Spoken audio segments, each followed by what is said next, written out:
Hello everyone, আসসালামু আলাইকুম। Welcome to Naimat share. চলে এসেছি আরও একটি নতুন রেসিপি নিয়ে। আজকের রেসিপিতে থাকছে মজাদার ফুলকপি দিয়ে মুচমুচে পাকোড়া। আশা করি আজকের রেসিপিটি আপনাদের সবার কাছে অনেক বেশি ভালো লাগবে। চাইলে কিন্তু আপনারা এই রেসিপিটি রোজার মাসে সারা মাস জুড়ে সংরক্ষণ করতে পারেন।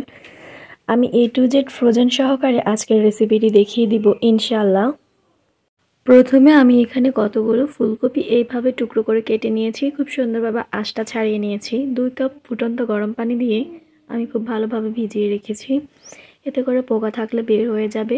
এ পর্যায়ে চুলায় বসিয়ে দিয়ে একটুখানি লবণ দিয়ে আমি একদম 50% সেদ্ধ করে নিয়েছি, পুরোপুরি সেদ্ধ করা যাবে না।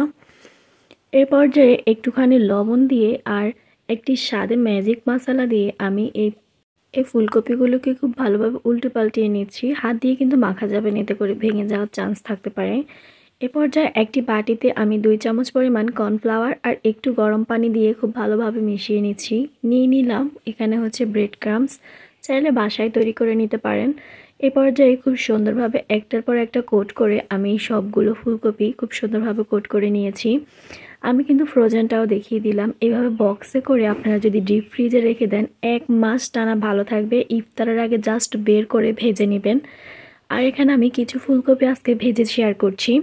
মাশাআল্লাহ, দেখুন এত বেশি ইয়াম্মি হয়, খেতে যেমন ক্রিস্পি ভিতরে তেমনই সফট, অনেক বেশি মজা হয়। আপনারা জাস্ট ইফতারের আগে বের করে ভেজে নেবেন। প্রতিটি রেসিপি আমি চেষ্টা করি খুবই সহজভাবে আপনাদের সাথে শেয়ার করার জন্য, যাতে আপনারা ইজিলি বাসায় তৈরি করে নিতে পারেন। আসছে রমজান মাস উপলক্ষে আমার চ্যানেলে কিন্তু প্রতিদিনই কিছু না কিছু ফ্রোজেন সহ ইফতারি রেসিপি থাকবেই ইনশাআল্লাহ। তাই আমার চ্যানেলে চোখ রাখবেন, আমার পাশে থাকবেন।